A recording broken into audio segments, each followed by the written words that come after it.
There's a pretty one, Ulysses.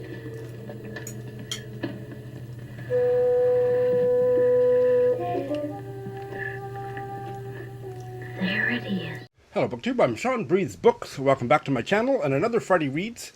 And, let's see. I guess I will say that my week was more about the Democratic National Convention than it was about typical Sean Breathes Books activities, but I did get a fair amount of reading done, and that's all I'll say about that, but that was really quite all-engrossing for me. I've always been a political nerd that way. I remember following the 1979 Canadian federal election. I was 13 or 12, and I made a scrapbook of all the press clippings about it, and I was devastated when the Conservative Prime Minister, Joe Clark, lost to Trudeau, who got back into power. My politics have shifted considerably over the years, although I still think Joe Clark is a very solid individual. And yeah, I've never really missed any political leadership convention in Canada or national convention in the States, anything political, any breaking news. I am glued to CNN or now YouTube like a hawk. So I don't talk about it very much. I don't really have, I don't think I'm very smart politically. I don't think I have any deeply insightful opinions on it, but I am fascinated by it. So that's that. Health-wise, today is the first day that I have been off all the meds. Well, I still have the stomach medicine. I don't think it's doing anything. I don't know why they gave me like 100 or looks like 1,500 pills of those, but the other ones have now run out. The codeine. I took my last codeine yesterday morning, and I would say I'm coughing a little bit more today, codeine-free, but not very much. Not very much. So that's a good sign. May it continue. All right. Without further ado, holy smokes, this is a fabulous mystery guest that you're about to meet. This week's mystery guest is the Scottish novelist Allan Radcliffe, joining us from near Edinburgh. Welcome, Allan. Thank you very much for having me. It's a real pleasure. Yeah, it's really exciting to be talking to you. And Allan's debut novel, The Old Haunts, came out last year. And I have... Oh, this is Fairlight Books too. I think there's two... I've seen other Fairlight editions of it that are in the typical paperback. So there's two. Yeah, there's this is actually the third edition here. So but it has the original cover illustration. So yes, you can either have this one, which is the slightly larger format with the little house on it, or the two mysterious figures walking off into the woods with the trees leaning. So it was published last year, and it's a very gay novel. So tell us about this novel, Allan. Yes, so the novel takes place over two time periods, and in the framing narrative, the protagonist, Jamie, who's in his 30s, sets off on a journey with his boyfriend, Alex, into the heart of Scotland. They're going to stay in rural Perthshire in a converted steading in the middle of the woods. And this trip is ostensibly for Jamie to recover from a bereavement. He's recently lost both his parents, but it's also a search for a house, a particular house, maybe a house that looks a little like that. Okay. But it's a house that Jamie remembers from a family holiday that he took in the same place when he was a child. And the search for the house sparks off memories of Jamie's upbringing in Edinburgh in kind of 80s, 90s. He lived with his parents in this perfect trinity of love. They lived above a newsagent. And it's about his relationship with his parents, but it's also about his coming of age and his kind of burgeoning sexuality at the time of Section 28. In Britain, Section 28 was a law that was brought in 1988, which prohibited the promotion of homosexuality in schools. And the effect of it was that it meant that if you were growing up queer in that period, then you had no access to any kind of representation. You couldn't ask questions. You couldn't be educated. I think that people of my generation growing up in Scotland at that time, that it was, it was extremely damaging to our upbringing. And so that's the kind of context in which Jamie's childhood took place. In the book, which flows between the present and Jamie's upbringing, there's at the same time as Jamie is kind of moving away from home, becoming his own person, and leading a more bohemian lifestyle, I suppose, in London, there's also a slow estrangement between Jamie and these beloved parents. He's reflecting on all of these things when he's away on this trip. And at the same time, he's in a fairly new relationship with someone that he's been together with for less than a year. So the question, I suppose, of that part of the novel is, will they stay together? Is this the beginning of something? Or is this just a fleeting relationship? And that later storyline, approximately how old would he be at that stage? I would put him at mid-30s. Yeah, he's slightly younger than I am. The novel itself, the framing narrative is set in 2019. One of the reasons for that was a logistical one, a kind of literary get out of jail free, because it meant that I didn't have to write about the pandemic. Where did the idea for this novel come? Well, to answer that question properly, I would have to take you back to an episode actually when I found a book in my parents' house, a book of fairy tales, and it's a real book. It crops up, it appears in the old haunts. It was my book. It was a fifth birthday present to me, and I brought it home and I was reading the stories to my son. I have an 11-year-old boy, but he was much younger at that time. And what struck me was, as soon as I opened the book, I was absolutely flooded with memories, not just the smell of the page, so the kind of sense memory of the book itself, but the huge emotional memory of bedtime stories being read to by my parents. And that feeling also of a kind of mix of safety and fear. Because, of course, fairy tales can be toe-curlingly frightening. Absolutely. And the thing that kind of compounded all that was the illustrations in the book, which were absolutely hair-raising, some of them. So it brought back this kind of flood of memories. And the thing that struck me about a lot of these stories that I was reading to my son were the number of them that had the subtext of children navigating an adult world without their parents.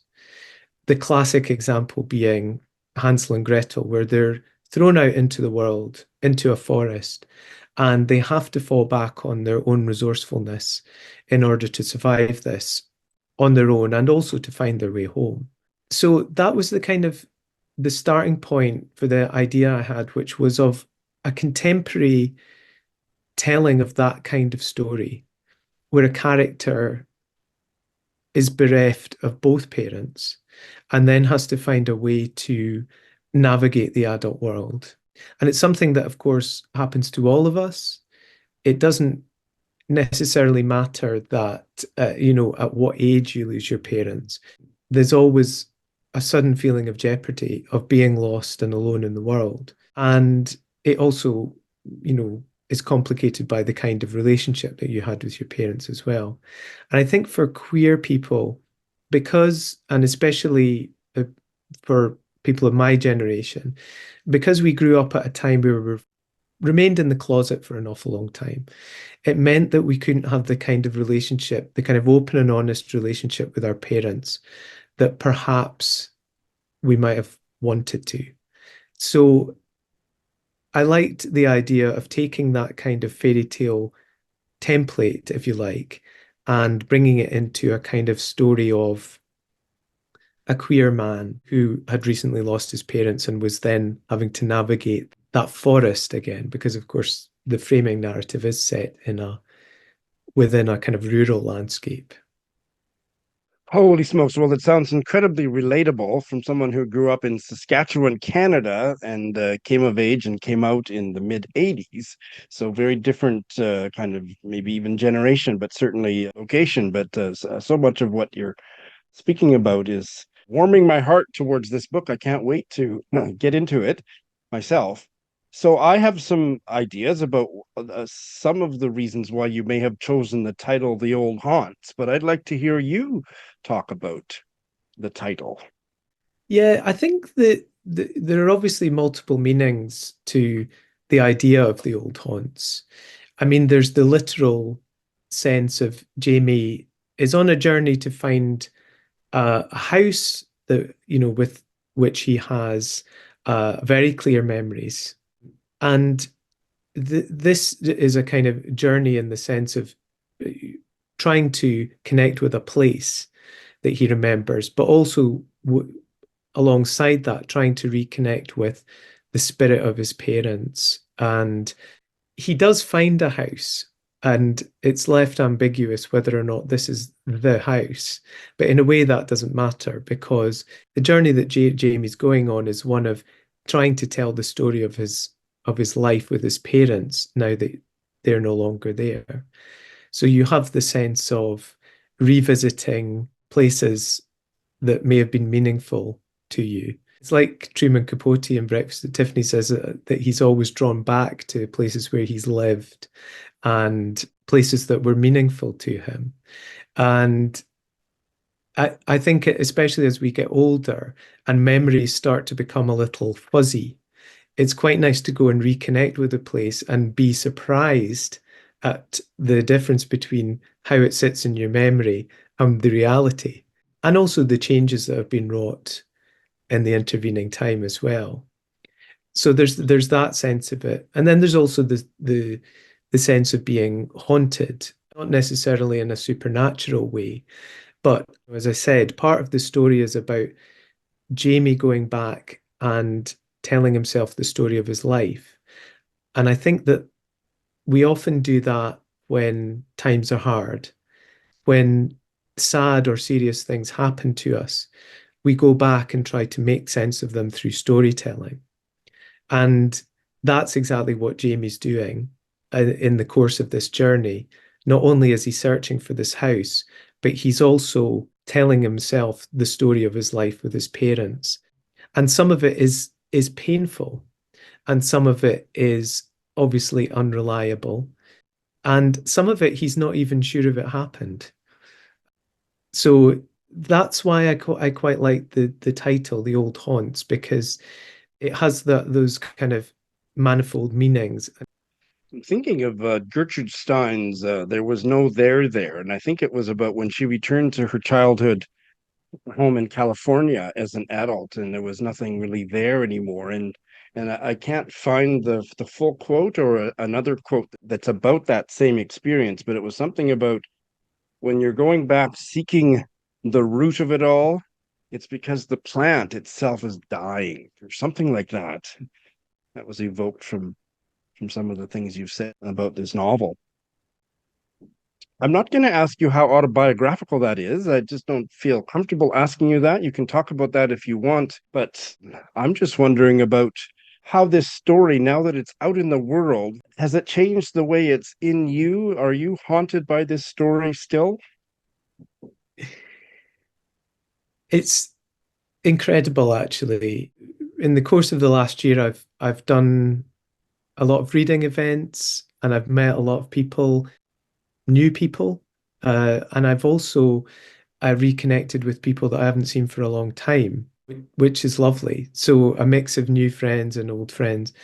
What I'm amazed by is how much people get out of the book, and how many interesting things that they found in it that I didn't necessarily even know were there. And I think that, I mean, that's a cliche about writing, isn't it? I mean, there's obviously, on the one hand, you start as a writer with a plan, and the plan kind of runs out of control until there's the sense of the book almost writing itself or taking on a life of its own. But once it's been released into the world and you can no longer sit and kind of fiddle away at it, readers' interpretations start to take over. And I've been very interested to hear what people think about it. I've been really heartened by how much people have enjoyed it, but also how much it's kind of spoken to their own experience, whether that's an experience of growing up gay at a particular time, or even of being an outsider. I mean, all of the characters in the book are really kind of outsiders within either their own families, their own communities, or wherever they happen to be at any given time. There's a sense of kind of outsiders, looking in on what is considered to be mainstream. And things like the location, because the book is kind of geographically specific, it's set in rural Perthshire on the one hand, Edinburgh on the other. There are parts of it in London, but it's quite impressionistic. It has meant that people are very interested in exactly where everything is located. And sometimes people will come and almost tell me the point on the map where the shop is, where Jamie and his parents lived. And that's fantastic. I love that kind of engagement and I love those kinds of conversations. Do you think of this as a novel, a short novel, or a novella? It's kind of on the borderline, 150 pages. How do you, what do you call it? I mean, it's kind of a conundrum to me, this question of novellas, novels, short stories. For a long time, I wrote short stories. It was really lockdown that gave me the time and space to complete this book. Think of it really primarily as a book. I know that there are some people who will tell you that a novella is up to 25,000 words. There are others who'll tell you that it's up to 60,000 words. So I'm not kind of precious about it. I've Fair referred enough. to it as a book, a novel, and a novella. It is short. We can go with that. And it sounds like there's a lot of stuff in here. So I'm imagining that one of your gifts as a writer is compression. I think that having had that background in writing short stories, you do get used to, with every draft, paring away a lot. Quite often, I think that if you have the experience of submitting short stories, more and more I find that you'll be required to write to a certain word count. And also, because I've written for radio, it has to fit, say, 14 minutes or something like that, which means that the producer will tell you that it has to be pretty much 2,155 words or something like that. As an exercise, it can be painful, but it's also very interesting to go through something and just do a kind of slasher version of it where you take out every extraneous word. I think I carried that through into the old haunts. And also, it's the kind of text that I enjoy reading, which is one that's dense but also has pace. And I'm interested to see that and when we come to talk about some of the books that I've been reading, I'm interested that does seem to be a bit of a renaissance in books finding a readership which are quite short. I mean, I'm thinking of something like Claire Keegan's books, her novels Foster, and there's a new one called So Late in the Day, and Small Things Like These, which was shortlisted for the Booker Prize. And it's barely 120 pages, but of course, it contains the world. Multitudes, absolutely. Yeah. The other one I would put on my own pantheon that contains the world is J.L. Carr's A Month in the Country. Do you know that one? Oh, yes. Yes, I do. I think it was actually made into It a play on. was. Or Yeah. a movie. I've never seen the movie, but I've read the novel more. I've reread the novel more than any other book, I think. And I think for a while there was a sense that a novel, or at least a standalone novel, has to have a certain heft, physical heft to it. Whereas I think now this kind of publishing world is a bit less rigid about that kind of thing. There was also, I remember there was a time where I was always told that short story collections don't sell. I know that in North America, there's a much better kind of pedigree for short stories, I think, than there is maybe here in the UK. Just for a sense that there was, for a long time, a sense that the short story was a kind of springboard for writers to move on and write a novel. Whereas, of course, it's its own distinct art form. And if you're Alice Munro, you made pretty much an entire career out of exclusively writing short stories. And the other one that I would add, because I'm more comfortable talking about her after all the revelations that have come out recently about Alice Munro, is Mavis Gallant, who Oh was, I yes. think, good, just as good of a short story writer. Yeah. So that's a good segue. Tell us about what else you're working on. What are the kind of things you've write? You've alluded to writing for radio. Tell us all the things all the pies you've got fingers in, writing wise. Well, I suppose that where I've been lucky as a writer is that I've had a 20-year career as a journalist, 20 plus years, mostly writing about the arts. Although having been a freelance and a gun for hire, there have been periods where I would kind of try and turn my hand to writing about almost anything. And I think that where that has helped in having a kind of parallel career as a creative writer has been really about the discipline of writing. I've never had a problem in going to the computer and sitting down and writing. Of course, being a journalist, it means that I can't do anything without a deadline. So it helps if I'm writing to commission. And it's also meant that completing a novel took a long time, even for quite a small book. But yes, I've written a lot of short stories over the years. I've written for radio, which I've really enjoyed. I'm currently working on another novel, which is, without wanting to give too much away, it's about two men in their 40s who meet. At the start of the novel, they have, I guess, a kind of one night stand. It's a kind of an internet date, they meet on an app, basically. And this is the opening of the book. It's kind of like the opposite of a meet cute. But in the course of that night, they gradually realize that they've known each other for years and that they were at school together.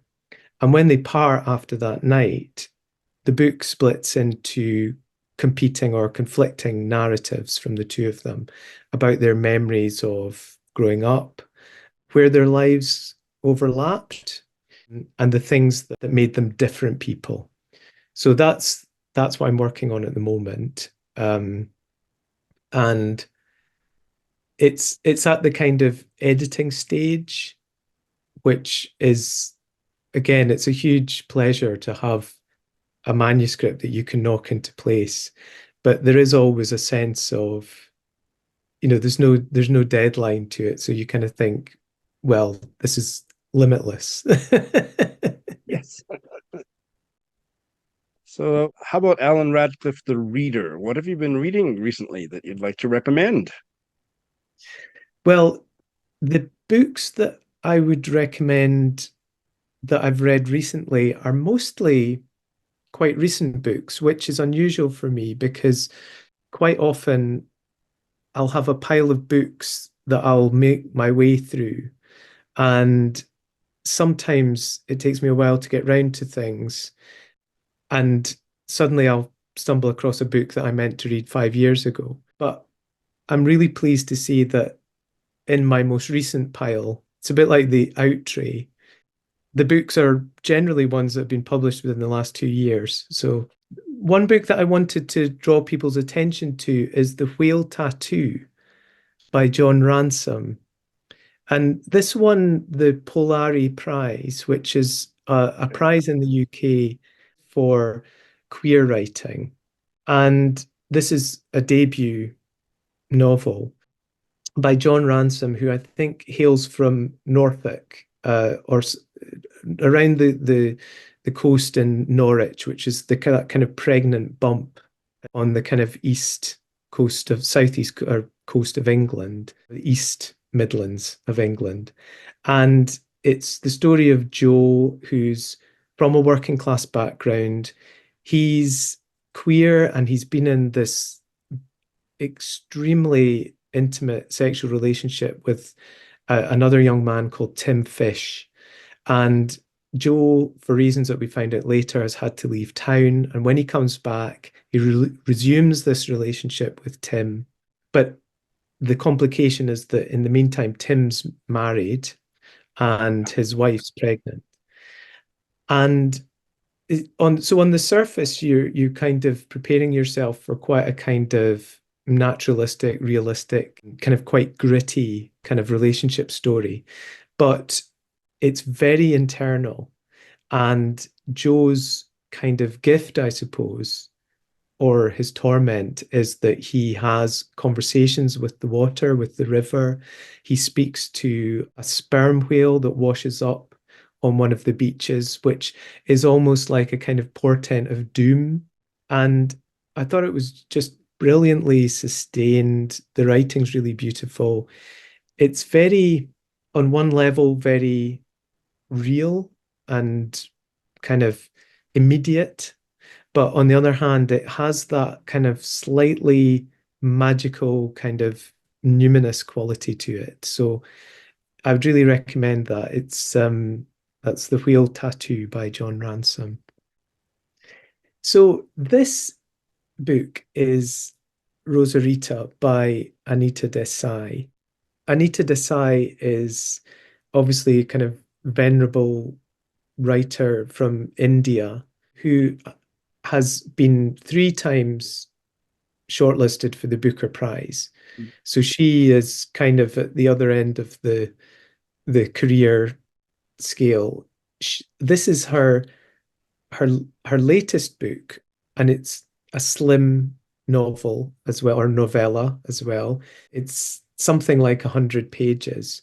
Mm-hmm. And it's kind of almost unclassifiable. A précis of it would be that a young Indian woman has gone as a fine art student to San Miguel in Mexico. And while she's sitting, relaxing in a park, a woman comes up to her and claims that she knew her mother and that they were great friends back in the day when her mother came to Mexico to study fine art. And this is news to the protagonist because, as far as she was aware or not aware, her mother had no talent or capacity for drawing. She never went to Mexico. And the stories that this woman is telling her of her mother are pure fantasy. But she's intrigued enough to go for coffee with her.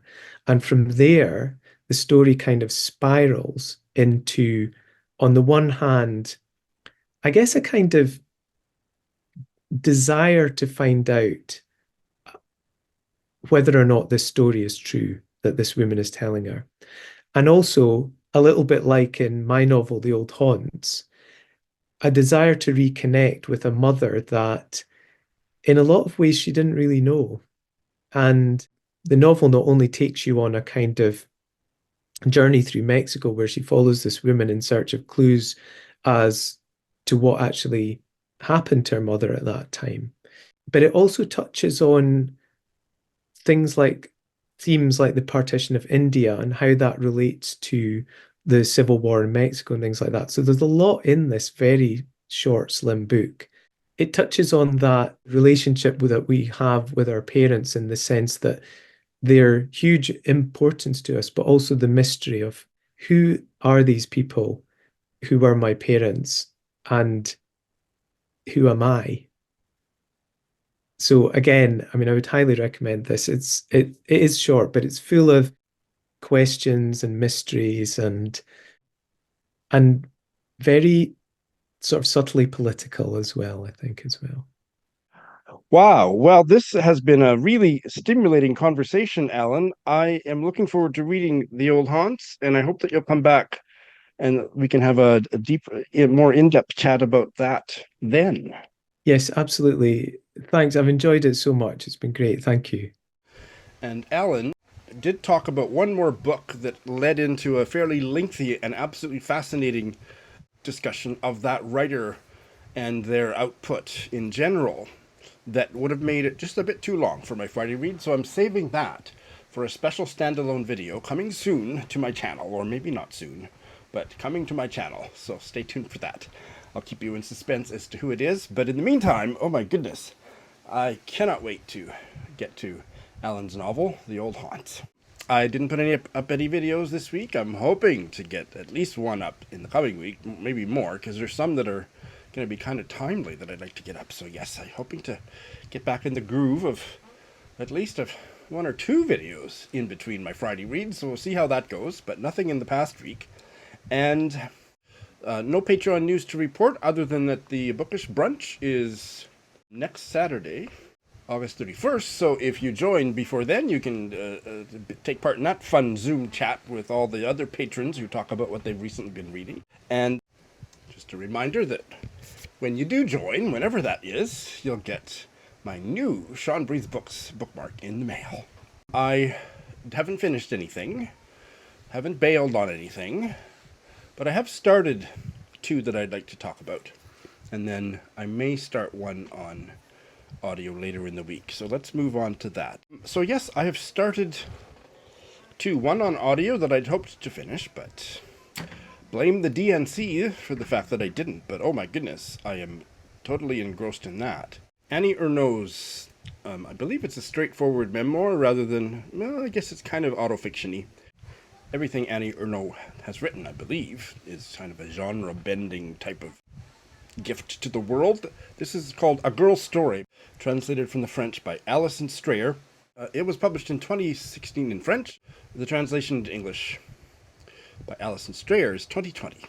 I'm doing it on audio, and it's really good on audio. I think it's going to repay a second reading textually, so I will do that in the fullness of time.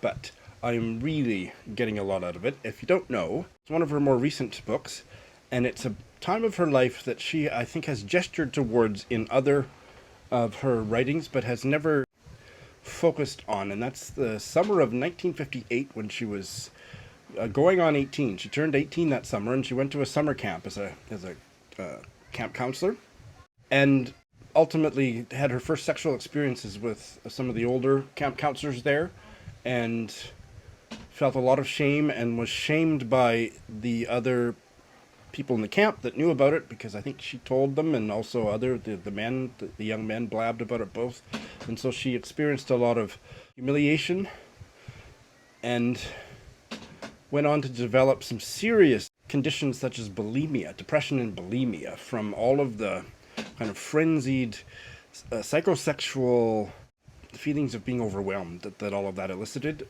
And so she is writing from 60 years later. I think she has some journal fragments, which are, of course, in the first person, but she is writing about her younger self in the third person, and holy smokes, it's really powerful, it's really moving. It both makes me think about my summer camp experiences, where there was a lot of sexual yearning, but never anything sexual, but also my first sexual experiences and how I don't think I was traumatized by them, but it just takes you back to your own coming of age experiences. There's something in the space between the first person and the third person that just opens up a way of looking at yourself that, even though I'm not a writer, but I have been quite a chronic journal keeper. It's been about a decade, I think, since I put my pen down and stopped keeping a journal, but just thinking of all the ways that it's more than a technique, it's a perspective on your past that if I ever do pick up the pen and keep a journal again, that I would like to plumb the depths in using that. So anyway, that's preliminary response, but I'm absolutely beguiled by it, and I'm sure many of you have already read it, because I'm fairly late to the Annie Ernaux party. This is my second book that I've read by her, and I look forward to getting to the rest. I said last week I was going to start this novella. It's kind of like a borderline long short story or very short novella. I think it's, in my edition, it's something like 60 plus pages. And this is for the Novella reading project with Barb Howard. The Pegnitz Junction, which I read 8 or 9 years ago in this Mavis Gallant collected stories. I read this entire book. It's the only collected stories I've ever managed to finish, because all of the stories were good in here, and that rarely happens with a writer when you put all of their stories. Most of them are terrible, and there's a few that are good. The Pegnitz Junction was the title story or novella in her story collection from 1973. And I read it back in the day, loved it, felt a little bit confused by it. I felt that certain things went over my head, and it would be one of the ones that I would definitely like to reread and see what more I could get out of it. And now that I've just read a few pages, none of it is coming back to me, other than the general outline. A young woman and her lover, I didn't remember he was divorced. My memory was that he was a married man, but he's divorced, with his young son, 5 or 6 years old, are traveling, and they are all German. I think I'm quite confident, in having read just a few pages, that they're both German in the early post-war years on a trip to Paris. And on the way back home, something happens, train problems, and they have to stay at this place, the Pegnitz Junction, and make other travel plans. And that's kind of the premise of the story. And you know what? Because I have time, I'm dying to read you the opening, because I think it's going to make some of you want to just continue reading it yourself. And so let's figure out how you can do that without paying any money. Yes, if you go to archive.org, there are multiple copies of that short story collection, so you could easily, as well as selected stories by Mavis Gallant. So there's multiple ways that you could borrow the ebook from archive.org and keep on reading. But I'm going to read you just the opening. I have a yearning to read the first full 2 pages. This is just vintage Mavis Gallant. The Pegnitz Junction. She was a bony, slow-moving girl from a small, bombed, Baroque German city, where all that was worthwhile keeping had been rebuilt, and which now looked as pink and golden as a pretty child, and as new as morning. By the standards of a few years ago, she would have been thought plain. She was so tall that she bumped her head getting in and out of airplanes, and in her childhood she had often been told that her feet were like canal boats. Her light hair would have been brown, about the color of brown sugar, if she had not rinsed it in chamomile and whenever possible dried it in sunlight. She could never use a commercial bleach because of some vague promise she had given her late grandmother when she was 14. She had a striking density of expression in photographs, though she seemed unchanging and passive in life, and had caught sight of her own face looking totally empty-minded when, in fact, her thoughts and feelings were pushing her in some wild direction. She had heard a man say of her that you could leave her in a cafe for 2 hours and come back to find she was still smoking the same cigarette. She had done some modeling, not well paid, in middling, ready-to-wear centers such as Berlin and Zurich, but now she was trying to be less conscious of her body. She was at one of those turnings in a young life where no one can lead, no one can help, but where someone, for the sake of love, might follow. She lived with her family and was engaged to marry a student of theology, but the person closest to her was Herbert, who was 31, divorced, and who, with the help of a housekeeper, was bringing up his only child. Unlike the student of theology, he had not put up barriers such as too much talk, self-analysis, or second thoughts. In fact, he tended to limit the number of subjects he would discuss. He had no hold on her mind and no interest in gaining one. The mind that he constantly took stock of was his child's. Apparently he could not be captivated in the same way by 2 people at once. He often said he thought he could not live without her, but a few minutes after making such a declaration, he seemed unable to remember what he had just said, or to imagine how his voice must have sounded to her. After they had known each other about 7 months, they came to Paris for a holiday, all three of them, she, Herbert, and the child, who was called Little Bert. Christine had just turned 21 and considered this voyage a major part of her emancipation. It was during the peak of a heat wave, the warmest July on record since 1873. They remained for a week in an old hotel that had not been repainted for years because it was marked for demolition. They had 2 dusty, velvety rooms with a bathroom between. The bathroom was as large as the bedrooms together and had 3 doors, one of which gave on the passage. Leaving the passage door unlocked soon turned out to be a trick of Little Bert's, an innocent trick. The locks were unlike those he was used to at home, and he could not stop fiddling with them. The view from every window was of a church covered with scaffolding from top to bottom, the statue of a cardinal lying on its side, and a chestnut tree sawed in pieces. During the week of their stay, nothing moved or was changed until a sign went up saying that a new car park was to be built under the church, and that after its completion, the chestnut tree would be replaced by something more suited to the gassy air of cities. The heat at night made sheets, blankets, curtains, blinds, or nightclothes unthinkable. She would lie awake for a long time, with a lock of her hair across her eyes to screen out the glare of a street lamp. Sometimes she woke up to find herself being inspected from head to toe by Little Bert, who had crept to their room in search of his father. It was his habit to waken at 2, and on finding the bed next to his empty, to come padding along in bare feet by way of the bathroom. Through her hair she would watch him taking a long look at her before he moved round the bed and began whimpering to Herbert that he was all alone and afraid of the dark. Herbert would turn at once to Little Bert. His deepest feelings were linked to the child. He sometimes could reveal anguish, of which only the child was the source. His first move was always to draw the sheet over Christine, to protect Little Bert from the shock of female nakedness. Without a breath of reproach, he would collect his dressing gown, glasses, watch, cigarettes, and lighter, and take Little Bert by the hand.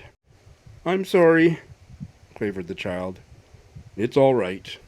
Well, I just find that an absolutely incredible opening to a novella or short story, and if you do, I suggest you get busy and read how it all turns out. I'm just a few pages past that, but I'll finish it in the coming week and set up my chat with Barb Howard about the 6 novellas. If I happen to finish the Annie Ernaux book on audio, I'm going to start this one because it's also on audio and I have not yet gotten to it. Claudia Piñeiro's Elena Knows, translated from the Spanish by Francis Riddle. It's a booktube darling. I'm probably the last booktuber who reads translated literature to read it. First published in English in 2021. The Argentinian edition was 2007. So you all know what it's about, and I'm about to, I hope, to fit this one in at the very end of Women in Translation Month. All right, that's my Friday Reads. Thanks for watching.